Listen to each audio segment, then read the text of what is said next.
আসসালামু আলাইকুম প্রিয় শিক্ষার্থীরা, কেমন আছো সবাই? A.R.Learning থেকে সবাইকে শুভেচ্ছা জানিয়ে শুরু করছি আমাদের আজকের লেসন। ইউনিট 4 লেসন 1 থেকে 2 শিখব ফ্যামিলি ট্রি, মানে পরিবারের গাছ। অ্যাক্টিভিটি এতে বলা হয়েছে look at the family tree of Farzana and Jamil. Farzana এবং জামিলের পরিবারের গাছের দিকে দেখো।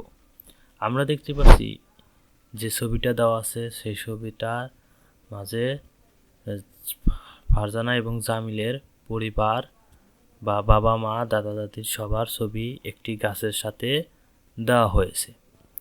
আমরা দেখতে পাচ্ছি গাছের মূল কাণ্ডে বা সবচেয়ে নিচের দিকে দেওয়া আছে ফারজানা এবং জামিলের দাদা দাদিকে, তারপর ফারজানা এবং জামিলের বাবা মা, তারপর ফারজানা এবং জামিলকে দেওয়া আছে।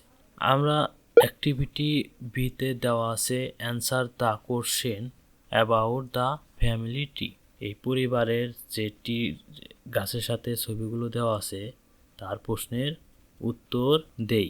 প্রথম নম্বরে 1 নম্বরে দেওয়া আছে who is Jahanara Begum. Jahanara Begum K? Who is here husband, এবং তার স্বামী কে? তাহলে আমরা উত্তরে দেখি, জাহানারা বেগম হলো আজিজ আহমেদের মা, এবং হু ইজ হিয়ার হাজবেন্ড, তার স্বামীর নাম আলতাফ উদ্দিন। দ্বিতীয় নম্বরে দেওয়া আছে who is Jamil and Farzana father. Jamil এবং ফারজানার বাবার নাম কি?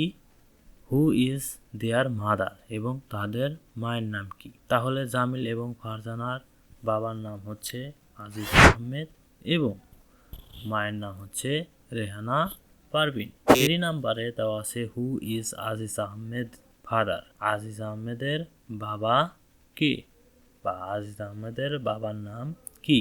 আজিজ আহমেদের বাবার নাম Altaf Uddin. Who is his mother, তার মার নাম কি? তার মার নাম হচ্ছে জাহানারা পারভিন। আমরা নিচে একটি চার্ট বা একটি সারণী দেখতে পাচ্ছি, টেবিল। Language focus. অ্যাক্টিভিটি সিতে বলা হয়েছে subject pronouns and the verb be in the present simple. আমরা সাধারণত এম ইজ আর ব্যবহার করি বি ভার্ব হিসাবে। আয়ের সাথে সবসময় এই হয়, এমই হয়। এর সাথে আর ও থার্ড পারসন প্লুরালের ক্ষেত্রে আর বসে। He is third person singular ক্ষেত্রে ইজ বসে। আই অ্যাম এর শর্ট ফর্ম হচ্ছে I am. You are short form হচ্ছে you are. He she it is এর শর্ট ফর্ম হচ্ছে he's she's it's. We are এর শর্ট ফর্ম হচ্ছে we are. They are short form হচ্ছে they're. এটাকে না বোধক করার জন্য I am not, you are not, is not, we are not, they are not. প্রিয় শিক্ষার্থীরা, আজকের মতো এই পর্যন্তই। পরবর্তী লেসনে আমরা পরবর্তী ইউনিটগুলো নিয়ে আলোচনা করব। তোমরা সবাই ভালো থেকো। আসসালামু আলাইকুম।